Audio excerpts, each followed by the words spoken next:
विश्व की जिस स्थिति अभी चल रही है, इस स्थिति के साथ भारत के जो आप जैसे देखेंगे कि आज भारत और अमेरिका के बीच में जिस तरह से ट्रेड वार चल रहे हैं, उसके बाद अमेरिका जो है चीन की बात करती है। और अब तो अमेरिका के जो डोनाल्ड ट्रंप है वो डायरेक्ट कहते हैं कि मुझे दुनिया से कोई डर नहीं लगता, मैं कुछ भी करने को तैयार हूँ।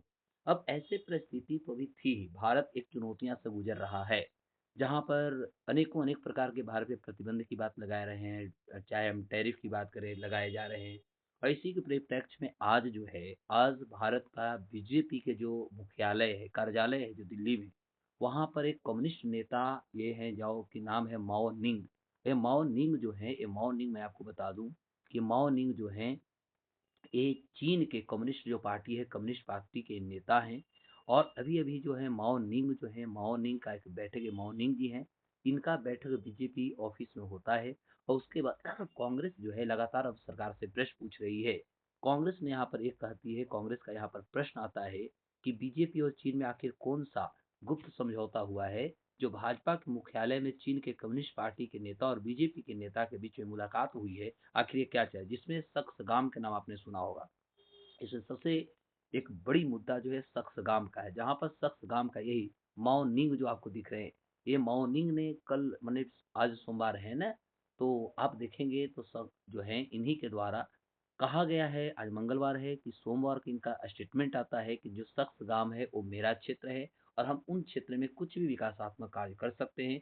विश्व को किसी प्रकार की कोई आपत्ति नहीं होनी चाहिए, क्योंकि हमारा जब क्षेत्र है तो मैं उसे कुछ भी करने को स्वतंत्र हूँ। वहीं अब आप देखेंगे कि ये माओ निंग जो चीन के कम्युनिस्ट नेता हैं, इनका और बीजेपी के ऑफिस में दोनों के बीच में एक मीटिंग होती है। और इस पे जो है ओवरऑल यदि देखा जाए तो कांग्रेस जो है, कांग्रेस एकदम आग बबूला हो चुकी है। और कांग्रेस के हैं सुप्रिया श्रीनेत, जो ऑपरेशन सिंदूर में चीन ने पाकिस्तान का साथ दिया, गलवान में हमारे जाबांजों की शहादत हुई, चीन लद्दाखों में अतिक्रमण किए बैठा है, अरुणाचल में गांव बसा रहा है और यहाँ गलबहियां चल रही है, ये कह रहे हैं सुप्रिया श्रीनेत जी, जो कांग्रेस की नेता है। तो आज हम बात करेंगे कि आखिर ये सक्सगाम जो समस्या है, सक्सगाम क्या है। और सक्सगाम जो भारत कहता है कि हमारा अभिन्न अंग है, वहीं ये चीन के पास कैसे चला गया, कैसे हस्तांतरण हो गई, आखिर इसके पीछे क्या मुद्दा है, सारी चीज़ों को आज हम जानने की कोशिश करेंगे। तो आप ये देख रहे हैं बीजेपी कार्यालय का, ये आपको मैं फ़ोटो दिखा रहा हूँ। और यहाँ पर चीन के जो हैं कम्युनिस्ट नेता आप देख सकते हैं, ठीक है? यहाँ पर जो आपको दिख रहे हैं, ये चीन के कम्युनिस्ट नेता हैं, ध्यान देंगे। और चीन के कम्युनिस्ट नेता का डेलीगेशन जो है यहाँ पर मिलता है। और इसमें आप देखिएगा कि चीन यहाँ पर बीच में देखिएगा सुन हेयान है, ठीक है? और इनको जो है कुछ दिया भी जा रहा है, तो कुछ गिफ्ट भी दिए जा रहे हैं। ये बीजेपी कार्यालय में ये मीटिंग होती है और इसी पर एक प्रश्न होता है कि आखिर ये चल क्या रहा है, जहाँ सक्सगाम को ये कह रहे हैं कि हमारा चीन का अंग है और भारत कहता है को हमारा अभिन्न अंग है। और ऐसी परिस्थिति में आखिर चल क्या रहा है, ये जानना बेहद आपको जरूरी है। तो सबसे पहले मैं आपको इसकी कहानी को लेकर के बताता हूँ कि आखिर समस्या है क्या, फिर हम आगे की बात करेंगे। तो देखिए, जब हम ये बात करते हैं तो ये बात है 12 जनवरी की, ध्यान से सुनिएगा। तो 12 जनवरी को जो है, 12 जनवरी को आप देखेंगे कि चीन के जो नेता हैं, है ना? तो चीन के जो नेता हैं, उन्होंने कहा कि जम्मू कश्मीर का जो सक्सगाम जो घाटी है वो हमारा है। तो जिस दिन चीन की कम्युनिस्ट पार्टी सीपीसी का डेलीगेशन और बीजेपी की बैठक होती है, उसी दिन चीन के जम्मू कश्मीर की सक्सगाम घाटी को लेकर उन्होंने अपना विवादास्पद बयान भी जारी किया। और चीन पाकिस्तान आर्थिक जो गलियारा है, इसके जरिए पाकिस्तान तक इस सड़क ओवरऑल आप चूंकि जानते हैं कि बना रहा है, जो इस इलाके से गुजर रहा है, जो भारत का अंग है। और पीओके जो पाकिस्तान ऑक्यूपाइड कश्मीर है, इसी रास्ते से वो इस सड़क को लेकर के गुजर रहा है। अब इस परिस्थिति में सबसे इम्पोर्टेंट बात ये जानना होगा कि भारत इस पे जहाँ एक तरफ जो है कड़ी आपत्ति जता रहा है, वहीं बीजेपी के दफ्तर में जो है चीन के कम्युनिस्ट पार्टी का नेताओं का बैठक होती है। तो भारत इस इलाके में किसी भी विदेशी अवैध निर्माण के खिलाफ रहा है। वहीं भारत ने 9 जनवरी को इस इलाके में चीन के कंट्रोल को अवैध कब्जा भी बताया था। अब होता है कि ग्लोबल टाइम्स के यदि मुताबिक आप देखिएगा, तो चीन के जो विदेश मंत्रालय के प्रवक्ता जो है माओ निंग, उन्होंने कहा था कि जिस इलाके को लेकर सवाल उठाए जा रहे हैं वह चीन का हिस्सा है, इसलिए किसी प्रकार के कोई सवाल न उठाए तो ज़्यादा अच्छा है। ये कहना है जो चीन के नेता हैं माओ नींग का कहना है। अब दूसरी महत्वपूर्ण बात आपको ये समझना होगा कि जब हम बात करते हैं सक्सगाम का, तो थोड़ा आप देखिएगा, क्योंकि सक्सगाम की बात होती है तो हमारे और आपके सभी भारतीयों के दिल में जो है आग लग जाती है। तो ये जो आपको सक्सगाम है, ये हमारा पूरा जो है पीओके का क्षेत्र है, पाकिस्तान ऑक्यूपाइड कश्मीर। और 1948 1948 में जो था ये जो आपको जो क्षेत्र दिख रहा है, ये हमारा पीओके का क्षेत्र है और ये हमारा सक्सगाम है। और 1948 में पाकिस्तान जो है, ये पाकिस्तान के कब्जे में चल जाती है। और उसके बाद देखिएगा तो यहाँ पर अक्साई चीन है, जिस पर चीन ने 1962 1962 के युद्ध में जो है, चीन ने इन क्षेत्रों को अतिक्रमण कर लिया है। अब सबसे महत्वपूर्ण बात यहाँ पर ये देखिएगा कि हमारा सक्सगाम जो है पीओके का अंग है, ऐसे हमारा जम्मू कश्मीर का हम अभिन्न अंग मानते हैं। तो अब होता है कि चीन को जो है पाकिस्तान जो है, ये यहाँ पर आप देखिएगा तो इस इलाका में करीब यदि हम क्षेत्रफल के लिहाज से बात करें तो लगभग 5000 वर्ग किलोमीटर का ये क्षेत्र है, जिसको हम सक्स गाम कह रहे हैं। ध्यान देंगे, सक्स जो गाम है ये लगभग 5000 किलोमीटर का इलाका है। और पाकिस्तान के पास 1948 में चला गया, पीओके के रूप में वो कब्जा कर लिया। और 1963 में जो है पाकिस्तान जो है इसे चीन को सौंप देता है, अर्थात अब ये जो है चीन के पास चला जाता है। अब चीन जो है अपना सीपीईसी यानी सीपीईसी मतलब होता है चाइना पाकिस्तान इकोनॉमिक कॉरिडोर, और यह जो है इसके माध्यम से वो ग्वादर पोर्ट तक जो है वो सड़क रोडवेज रेलवेज को आगे विस्तार करना चाहता है। तो जहाँ पर भारत एक तरफ देखता है कि चीन के जो स्ट्रिंग ऑफ पर्ल्स है यानी मोतियों की माला, उसके तहत वो भारत को कहीं न कहीं चारों तरफ से घेरना चाहता है। और एक तरफ वहीं पर भारत कहता है कि सक्सगाम हमारा पीओके का क्षेत्र है इसलिए हमारा है, लेकिन पाकिस्तान जो है इसको 1963 में जो है चीन को सौंप चुका है या कह सकते हैं गिफ्ट कर चुका है। तो प्रश्न होता है कि हम एक तरफ डिमांड करते हैं, दूसरी तरफ उस नेता से हम ऑफिस से बैठ के बात करते हैं, आखिर चल क्या रहा है? ये देश की जनता तो ज़रूर जानना चाहेगी, चाहे कोई भी हो।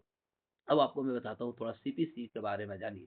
तो जब हम सीपीईसी की बात करेंगे तो आखिर चाइना को सीपीईसी से क्या फ़ायदा है जानिए। तो चाइना को इसका जो फ़ायदा ये है, इस कॉरिडोर से चीन तक क्रूड ऑयल की पहुँच जो होगी आसान हो जाएगी। और चीन जो है चीन जो भी इम्पोर्ट करता है यानी अपने यहाँ आयात करता है, उसका 80% क्रूड ऑयल जो है वो मलक्का की खाड़ी से लेकर के आता है, शंघाई तक उसी पहुँचती है, जो कि लगभग 16,000 किलोमीटर का रास्ता उसे तय करना पड़ती है।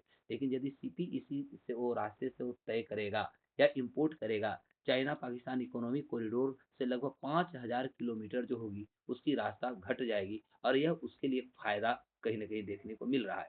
दूसरी महत्वपूर्ण बात यदि देखा जाए तो इकोनॉमिक जो कॉरिडोर है इसके ज़रिए चीन जो है अब अरब सागर के साथ-साथ हिंद महासागर तक अपना पैठ जमाना चाहता है।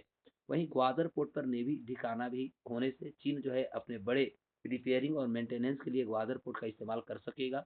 तो ग्वादर जो है ग्वादर चीन के नेवी मिशन के लिए कहीं न कहीं फ़ायदेमंद साबित होते जा रहा है। तो ये भी एक कारण हम कह सकते हैं, इसके कारण जो है चीन लगातार अपनी स्थिति को और मजबूत करते जा रहा है। दूसरी महत्वपूर्ण बात यदि देखें तो चीन ने जम्मू कश्मीर के जो सक्साम घाटी है, इस इलाके को अपना वो बता दिया है। चीन पाकिस्तान इकोनॉमी जो कॉरिडोर इसके जरिए पाकिस्तान जो है सड़क बना रहा है और इसके इलाके तक वो गुजरने की रास्ता तैयार कर रहा है। तो भारत को इस पर कड़ी आपत्ति है और भारत इस इलाके में किसी भी प्रकार का अवैध जो विदेशी हो रहा है उसके खिलाफ है, और भारत ने 9 जनवरी को इस पे आपत्ति भी जताया था। यहाँ तक कि इस इलाके में चीन के कंट्रोल को अवैध करार भी भारत दिया था। लेकिन प्रश्न तो अभी बाकी है, क्योंकि जनता ये जानना चाहेगी। अब इस तरह से ही हमने आपको बताया कि ग्लोबल टाइम्स की यदि हम रिपोर्ट की बात करें, तो इस रिपोर्ट के मुताबिक चीनी विदेश मंत्रालय के जो प्रवक्ता है माओ निंग, ये सोमवार को इस इलाके को उन्होंने सवाल के घेरे में जो थी इसको सौंप दिया। उन्होंने कहा कि यह चीन का हिस्सा है और अपने इलाके में इंफ्रास्ट्रक्चर बनाना चीन का एक अधिकार है और इस पर वो कोई सवाल उठाना नहीं चाहता, क्योंकि वो कह रहा है कि हमारा अंग है, हम कुछ भी कर सकते हैं। क्योंकि मैं आपको बताया कि 1948 में सतगाम घाटी जो है अवैध कब्जा के रूप में पाकिस्तान के पास चला जाता है और 1963 में जो है पाकिस्तान इसे चीन को सौंप देता है। अब समस्या देखिए और विकराल कहाँ पर होगी। तो माओ की यदि हम स्टेटमेंट को देखें तो चीन बोला कश्मीर मुद्दे पर हमारा रुख पहले जैसा है। जब उनसे प्रश्न पूछा गया कि आप आखिर कश्मीर पर क्या कहना चाहेंगे, तो माओ ने डायरेक्ट कह दिया कि चीन और पाकिस्तान के बीच में 1960 के दशक में एक हमारा सीमा समझौता हुआ था और दोनों देशों के बीच वो सीमा तय भी की गई थी। तो उन्होंने कहा कि फैसला दो संप्रभु देशों के अधिकारों के संबंधों के तहत है, इसलिए इसमें किसी प्रकार का कोई हस्तक्षेप हम नहीं चाहते।